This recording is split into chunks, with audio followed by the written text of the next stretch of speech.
All right, so now we've seen a lot of different ways that we can get to the values of our fields, and that we want to validate our data and then submit our clean data to the server.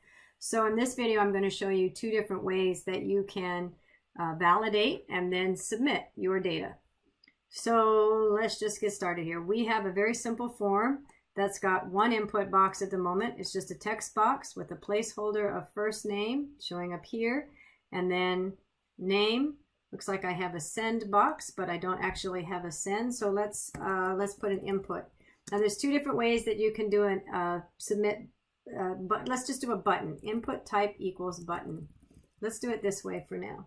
And so what we're going to do is input type equals button, and then on click equals, we're going to call a function check form, and I'm going to send it this dot form so I can give it the name.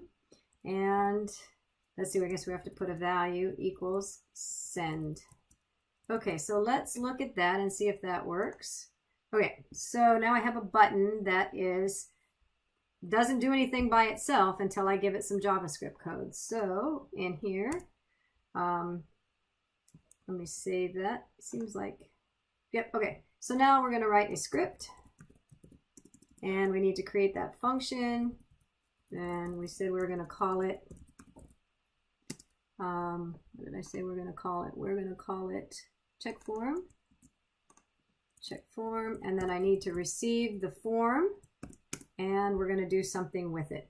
All right, so in this particular example, what we're going to do is we're going to check to make sure that the user put in a value, and if they didn't leave this text box blank, we're going to submit the code to the server, which we don't have in the scope of this class. We're not doing anything on the server side, but the idea is we're going to cleanse the data before we send it to the server, and then we're going to receive this thank you page indicating that that form was sent successfully. But we don't want to send the data until we know that the data is valid. So that's kind of the idea behind what we're up to, first of all. So the first thing I'm going to do is I'm going to create a variable called isValid that I'm going to use as a flag. I'm going to set it to true at first. And so the idea is that I'm going to have this as a flag that's going to check to see if the data is valid. And if the data doesn't end up being invalid, then we'll end up with a variable that's letting me know, is it valid or is it not? All right. So the first thing I'm going to do is I'm going to check this input to make sure that the user entered in something before they click send. And so that's pretty easy. That sounds like an if statement. Now I have the form in my variable FRM, which refers to this entire form. So I can form dot, and I need to get at the field that I want to validate, which in this case has a name of first. If form dot first dot value, remember it's not just, I have to get to the property that I'm interested in. So the property I'm interested in is the value, which is what they typed in here, is equal to empty string. So in other words, they didn't type anything in, then I know I have some data that's invalid. And so we're going to do several things. First we're going to set our flag to false because we don't have valid data now. So I want to keep track of the fact that the validation failed at some point, so I don't want to send it. The other thing I'm going to do is I'm going to take that form and I'm going to apply form.first. I'm going to give it this method focus, which is going to put the cursor back into that box. Without it, the user doesn't really have a location. So now I'm going to force the cursor into that box because that's the invalid box. And I'm also going to first, remember we can use .style to JavaScript CSS styles. So I'm going to give it a background color equal to, I'm going to give it a pink, which is like an FFCCFF, I think, something like that. And so the idea is I want to highlight this field indicating that that field was an error. Okay. And so now the idea here is at the end, obviously there's going to be more validation. I'm just keeping this real simple. So after I validated all of the fields that I want to validate and check for, at the very end, I might check to see if, I'm just going to type is valid. Now, is valid automatically means that it's true if it's valid. So if is valid was set to false, this would be false. If is valid is true, this is true. And so if it's true, if is valid is true, then I want to submit this form to the server. And so the way that you do that is you take form, and turns out one of form's methods is actually submit. And so I'm only submitting the form if, oh, I spelled submit wrong, submit. Let's see if I can spell submit. Okay, so let's see if this works. So the idea then is if somebody puts something into that text box, is valid will still be true. And if it's true, then the form will submit. And if it submits, we're going to get this thankyou.html page rendered. If it doesn't submit, then we should see that our cursor is in the text box and that our background is this pink color. So let me make sure I save it. I'm going to reload this. Let's try the fail first. I'm going to click on send. And sure enough, you can see the cursor is in that text box and my background is pink. So now let's put in a value and see if send, therefore, oh, I don't have a thankyou.html in this particular example. All right, fair enough. So that'd be simple enough to do. Let's just do a new file. Let's see if I can just whip that up real quick. New file, no test here, HTML, because I have snippets. I gotta save it. Okay, nothing like being unprepared. File, save as. And we're going to call it thankyou.html, HTML, and we'll just do something simple like h1 thank you. Okay, so now I should be able to refresh that, and there's my thank you page. All right, so we know that this is working. So let's see another way that we can do it. This works perfectly, so that's one way. If you prefer, so let's reiterate. This is because we have this type equals button.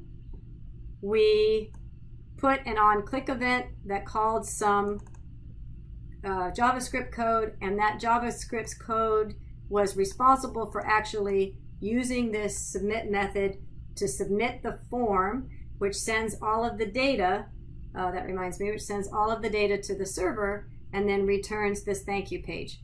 Remember from 130 that there are actually two types of methods. One is get and one is post. I left this out.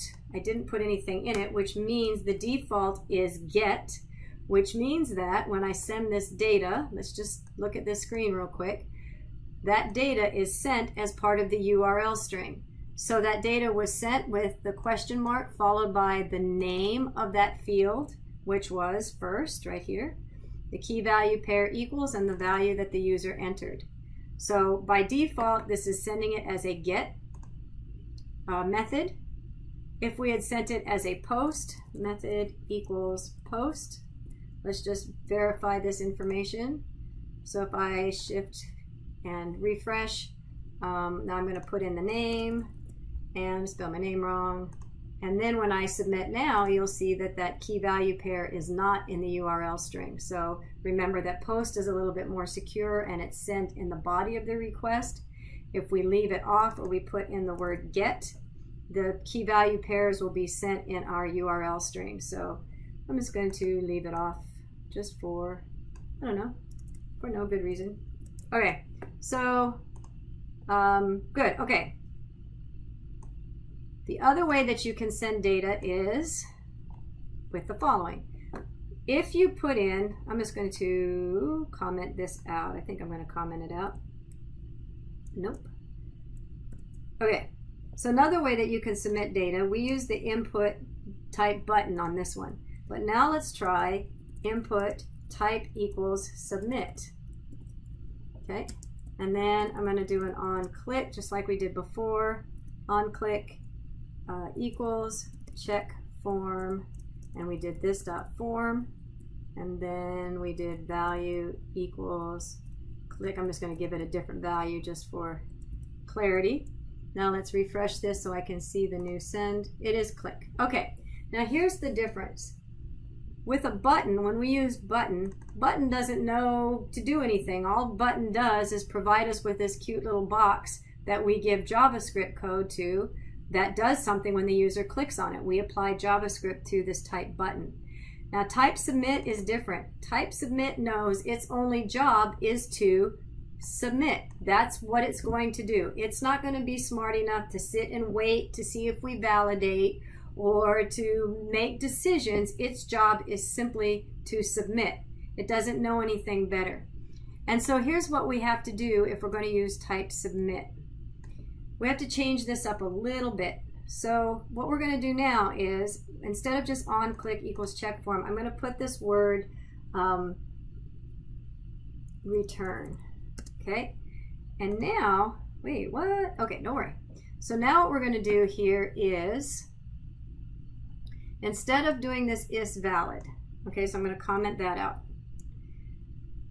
Let me just write the words in, is valid. Okay, so what's happening here is a little bit different. In essence, we're doing the same thing, but submit knows its job is to submit. So we don't need to have this method that says submit, but we do need to let the submit button know whether or not to go for it or not. And so by putting this word return in, we're saying if what's returned from this method is true, then go ahead and do your submit. If the Boolean that is returned from this function is false, cancel the submit, don't do it. So in essence, we're doing the same thing, just having to go about it a little bit differently, because submit has a little bit more smarts involved to it than the button. The submit knows I'm supposed to do something. Button says, oh, I have no clue, tell me to do something. So now what we're doing is we're returning this flag, and the flag is either set to true at the very beginning, or if the code failed, then of course the Boolean is going to be set to false. So whether we're sending a true or false will indicate whether this submit will actually fire or not.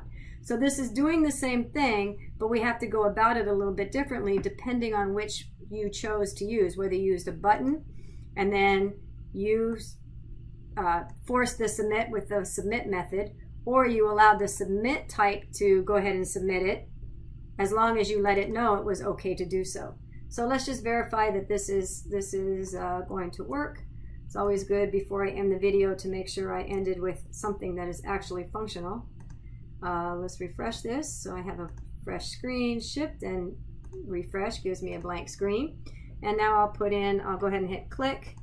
And sure enough, this code fired off. False was returned, and therefore the submit canceled itself. If I put in a value and hit click, then in fact true got returned to this return. On click submit says, oh, I'm good to go, and it submitted the form. So two different ways to actually submit the form. So here is how we can look at all the fields that we've been working with and validate the fields as we see necessary, and then whichever method you choose, you end up submitting or canceling the submit to the server.